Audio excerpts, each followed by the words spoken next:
परमेश्वर का अनुग्रह, परमेश्वर की करुणा हम सब के ऊपर बनी हुई है।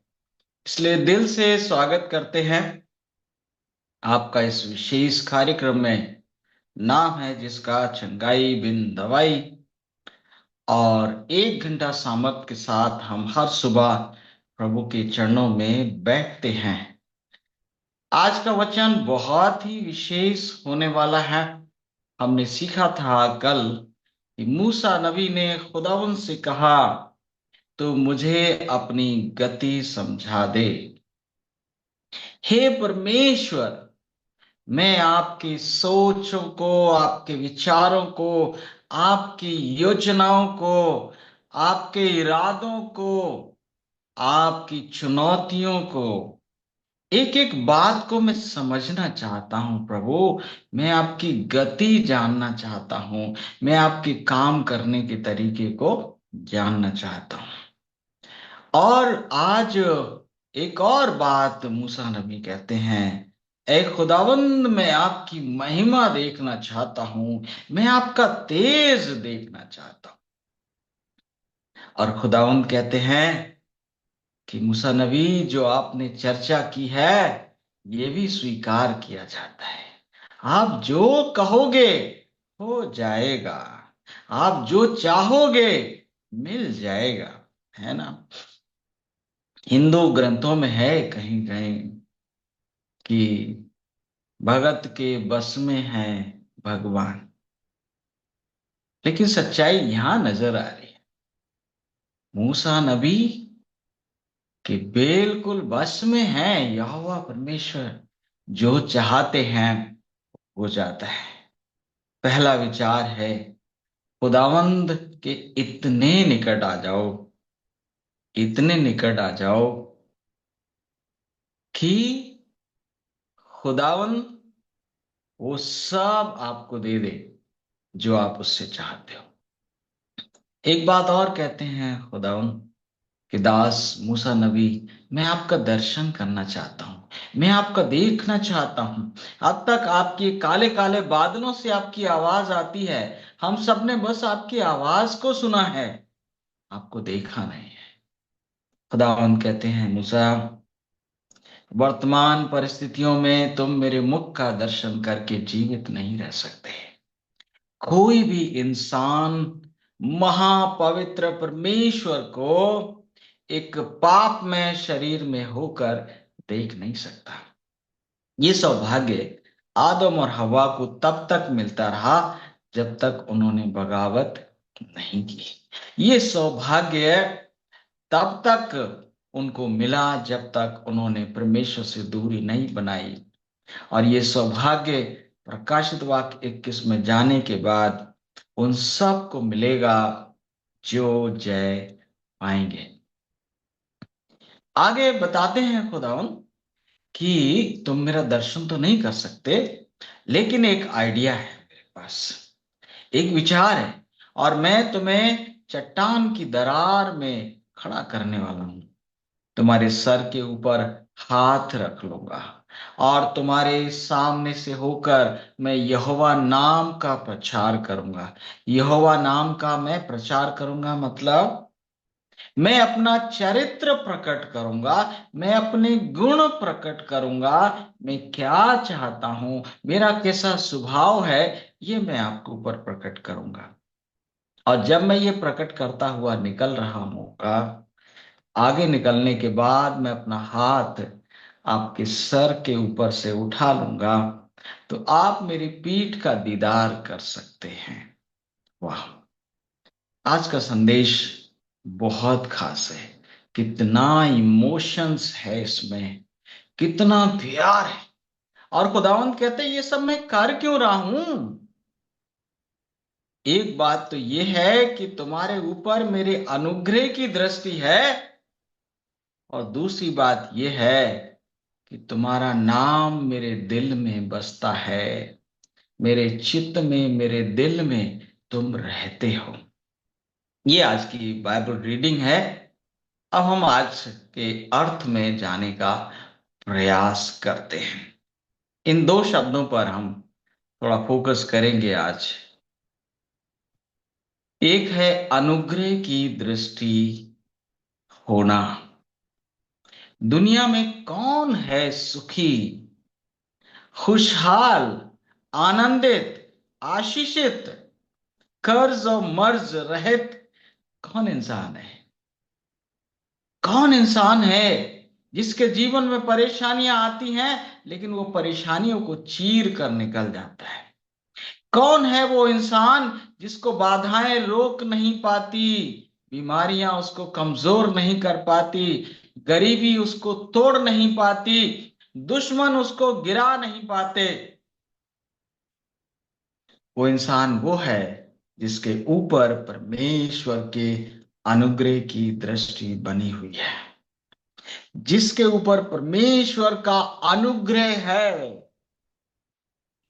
कोई उसे गिरा नहीं सकता, कोई उसे तोड़ नहीं सकता, कोई उसे रोक नहीं सकता, कोई उसकी योजनाओं को ध्वस्त नहीं कर सकता। बाइबल में ऐसे बहुत से चरित्र पाए जाते हैं और राजा दाऊद का एक चरित्र है। जब तक दाऊद के ऊपर खुदावंद के अनुग्रह की दृष्टि बनी रही, कोई रोकने वाला नहीं, कोई रोकने वाला नहीं।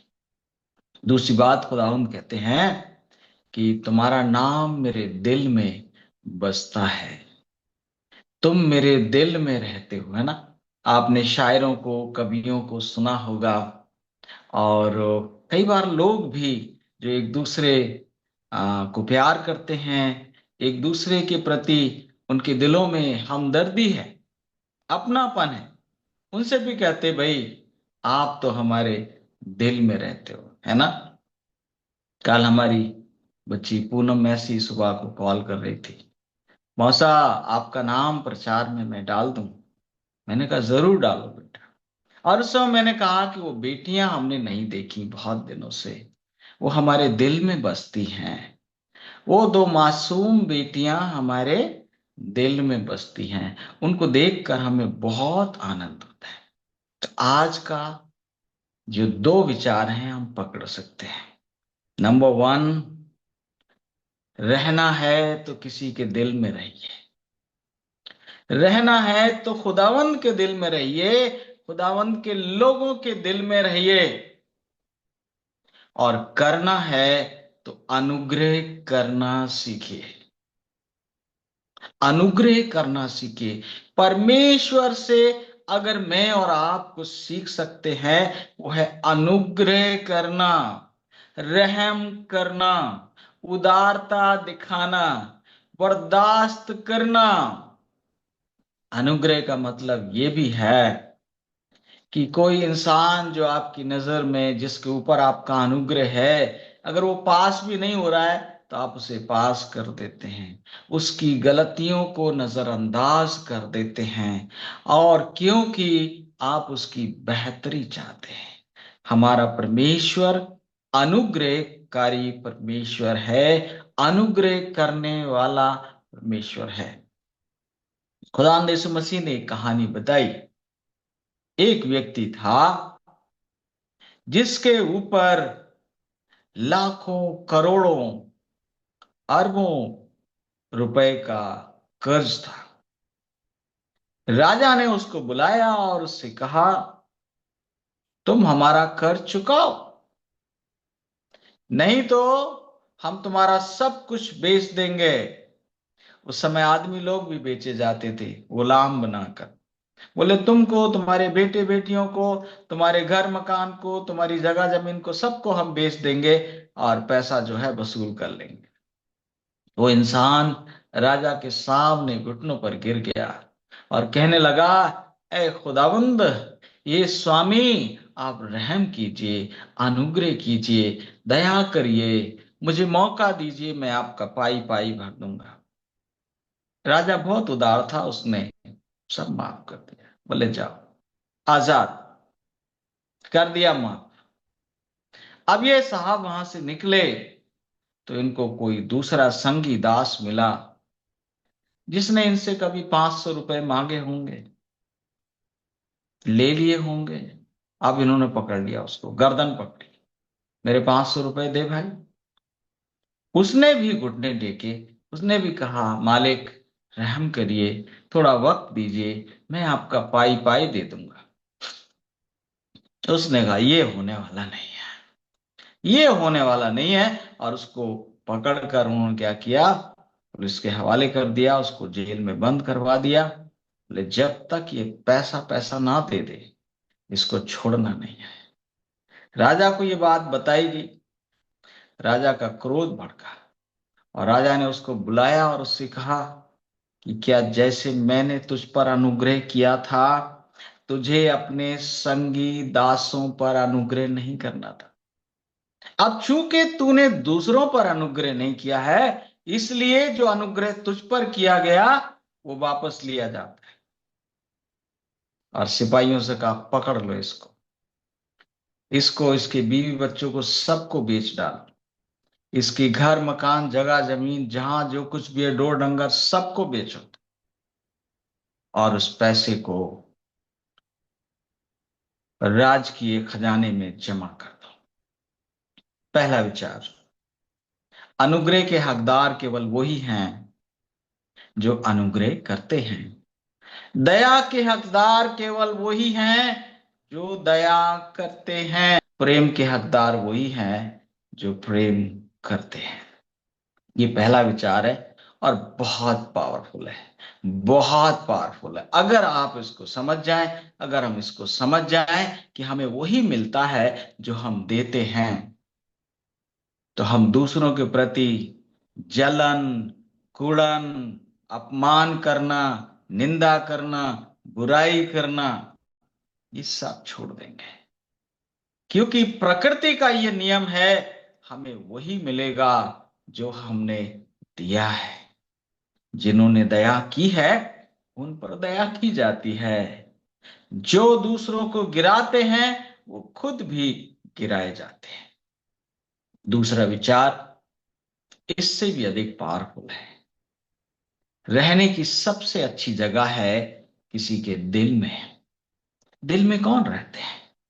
दिल में आपके वो रहते हैं जो आपके साथ चलते हैं, और दिमाग में आपके वो रहते हैं जो आपके विपरीत चलते हैं। अगर आप परमेश्वर के दिल में रहना चाहते हैं तो परमेश्वर के साथ चलिए, परमेश्वर को प्रेम कीजिए, आज्ञाओं का पालन करिए, उसको समझिए, उसको स्वीकार करिए। और इसी तरह से आप किसी व्यक्ति के दिल में रहना चाहते हैं, आप उसके साथ चलिए, उसके विरोध में मत चलिए, उसकी हर बात में कमियां मत निकालिए, उसकी कमियां, उसकी बुराइयों का जगत में प्रचार मत कीजिए। क्योंकि जो विपरीत चलते हैं वो दिमाग में रहते हैं, और दिमाग में रहने का मतलब यह है कि हिसाब किताब लिया जाएगा, हिसाब किताब लिया जाएगा। तो कैसे हम दिल में रह सकते हैं? एक ही उपाय है, विरोध करना बंद कर दीजिए। खुदावंद यीशु मसीह ने कहा, इवन बुराई का भी विरोध मत करना, बुरे का सामना मत करना। मत्ती 5:39 में लिखा है, बुरे का भी सामना नहीं करना। कोई तुम्हारे एक थप्पड़ मारे, दूसरा गाल भी फेर देना। एक मील ले जाए बिगार में 2 मील चले जाना। जो तुम्हारे बैरी हैं